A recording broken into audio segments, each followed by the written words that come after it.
చూద్దాం. SLBC tunnel survey పరిశీలనకు CM Revanth Reddy వెళ్లారు. ప్రస్తుతం సీఎం రేవంత్ మాట్లాడుతున్నారు. లైవ్ లో చూద్దాం.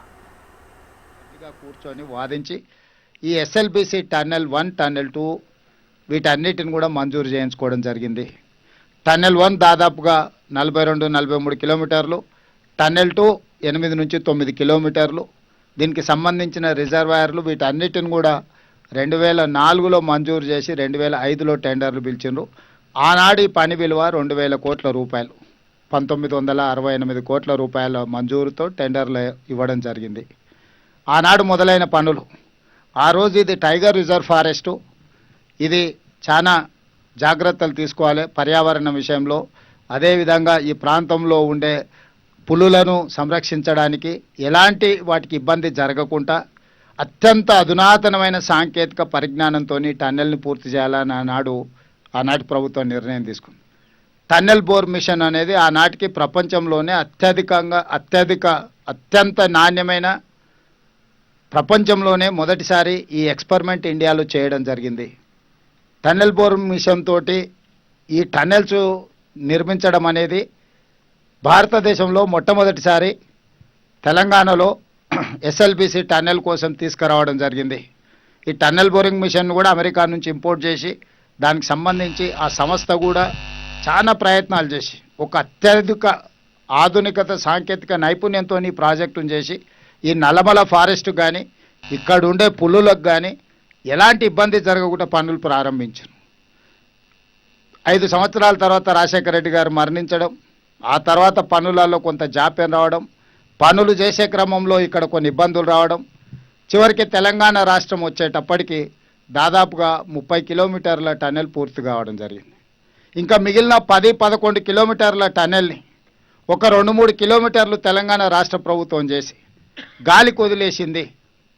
వాస్తవంగా ఉమ్మడి 10 సంవత్సరాలలో 2004-5లో మొదలుపెట్టిన ప్రాజెక్టు 2014 వరకు దాదాపుగా 25-30 కిలోమీటర్ల మధ్యలో టన్నెల్ను పూర్తి చేస్తే, తెలంగాణ రాష్ట్రం వచ్చిన తర్వాత చంద్రశేఖరరావు గారు 10 సంవత్సరాలు ముఖ్యమంత్రిగా ఉండి కనీసం 10 కిలోమీటర్ల టన్నెల్ను కూడా పూర్తి చేయలేకపోయిండు. ఆనాడు నిజంగానే చంద్రశేఖరరావు గారు బీఆర్ఎస్ ప్రభుత్వం చిత్తశుద్ధితో పనిచేసి ఉంటే సంవత్సరానికి 1 కిలోమీటర్ కూడా ఈ టన్నెల్ పూర్తి చేసి ఉంటే ఎప్పుడో ఈ ప్రాజెక్టే పూర్తి అయిపోయి నల్గొండ జిల్లాకు ఫ్లోరైడే కాకుండా సాగునీరు, తాగునీరు అన్ని సమస్యలు పరిష్కారం అయి ఉండేటివి.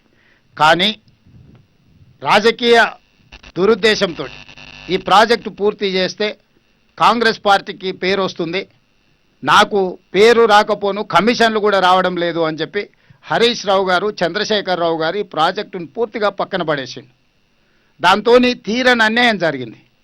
ఈ లోపల 11,000 క్యూసెక్ల నీళ్లు తరలించకపోయే పోతిరెడ్డిపాడును 44,000 క్యూసెక్లకు పెంచుకోవడం జరిగింది. ఆ ప్రాజెక్టు పూర్తి అయిపోయింది. 44,000 క్యూసెక్ల పోతిరెడ్డిపాడును మళ్ళీ 80,000 క్యూసెక్లకు పెంచుకోవడానికి జగన్మోహన్ రెడ్డి గారు వచ్చి ఆ పనులు కూడా దాదాపుగా పూర్తి చేసుకునే ప్రయత్నం చేస్తున్నాడు. ఇవాళ గ్రావిటీ ద్వారా 4,000 క్యూసెక్ల నీళ్ళని మనం నల్గొండకు తీసుకెళ్లాలి అనే ప్రయత్నం చేస్తే చంద్రశేఖరరావు గారి యొక్క కుత్సితమైన ఆలోచనలతోటి, వక్ర బుద్ధితోటి ఈ ప్రాజెక్టును పడుకోబెట్టిండ్రు. మా ప్రభుత్వం వచ్చిన తర్వాత ఇది మొత్తం దేశంలోనే ఒక మంచి ప్రాజెక్టు. ఇక్కడ ఒక విషయం మీడియా మిత్రులకు చెప్పాలి, ప్రపంచంలో ఎక్కడ కూడా 42 కిలోమీటర్ల టన్నెల్ ప్రాజెక్టు ప్రపంచంలోనే లేదు. ఈ ప్రాజెక్టు పూర్తి చేస్తే ప్రపంచంలోనే అతి పొడవైన టన్నెల్ అనేది మనకే కీర్తి దక్కడమే కాకుండా అనా పైసా ఖర్చు లేకుండా నీళ్లు అవలీలగా నల్గొండ జిల్లాకు 30 టీఎంసీలు 3 లక్షల ఎకరాలకు నీళ్లు తీసుకుపోవడానికి ₹1 ఖర్చు లేకుండా గ్రావిటీతోటి ఈరోజు అదే భూమికి నీళ్ళు ఇవ్వాలంటే ఏఎంఆర్పి లిఫ్టులతో వాడితే సంవత్సరానికి 500 కోట్ల రూపాయలు ఈరోజు విద్యుత్ ఖర్చులు అవుతున్నాయి. ఈ 10 ఏళ్లలో 5,000 కోట్ల రూపాయలు విద్యుత్ ఖర్చు పెట్టిన కానీ 2,000 కోట్ల రూపాయలు ఖర్చు పెడితే ప్రాజెక్టు పూర్తయి ఉండేది. ఈరోజు కూడా పెరిగిన అంచనాలు 20 ఏళ్ల తర్వాత లెక్కేస్తే కూడా 4,600 కోట్ల రూపాయలతోని ప్రాజెక్టు పూర్తవుతుంది. అంటే 20 ఏళ్లలో ఈ ప్రాజెక్టు యొక్క అంచనాలు పెరిగింది 2,600 కోట్ల రూపాయలు మాత్రమే. ఆనాడు 2,000 కోట్లతో టెండర్ పిలిస్తే ఈనాడు ఈ రోజున్న అంచనాల ప్రకారం 4,600 కోట్ల రూపాయలు, అంటే కేవలం 2,600 కోట్ల రూపాయల అంచనాలు పెరిగితే 30 టీఎంసీలు 3 లక్షల ఎకరాలకు మనము గ్రావిటీ ద్వారా నీళ్లు ఇచ్చుకున్న ప్రాజెక్టును దుర్మార్గమైన ఆలోచనతోని, రాజకీయపరమైన ద్వేషంతో నల్గొండ జిల్లాకు, మహబూబ్ నగర్ జిల్లాకు చంద్రశేఖరరావు గారు తీరని అన్యాయం చేసిండు. ఇవాళ ఈ ప్రాజెక్టులు పూర్తి చేసుకోకపోవడం వల్ల కృష్ణానది మీద ప్రారంభించిన ఏ ఒక్క ప్రాజెక్టు, ఉమ్మడి రాష్ట్రంలో అన్యాయం జరిగింది సమైక్య పాలనలో అని చెప్పిన చంద్రశేఖరరావు గారు కృష్ణానది మీద ఆనాడు మొదలుపెట్టినాయి కానీ, ఆయన మొదలుపెట్టినాయి కానీ, భీమా కానీ, నెట్టంపాడు కానీ, కోయిల్ సాగర్ కానీ, పాలమూరు రంగారెడ్డి కానీ, లేకపోతే కల్వకుర్తి కానీ, ఎస్ఎల్బీసీ కానీ ఏ ఒక్క ప్రాజెక్టు కూడా 10 సంవత్సరాలు ముఖ్యమంత్రిగా ఉండి ఒక్కటి పూర్తి చేయలే. ఇక తెలంగాణ కోసం కొట్లాడి తెలంగాణను సాధించుకున్న ఉద్దేశాన్ని కూడా దెబ్బతీసిండు చంద్రశేఖరరావు గారు.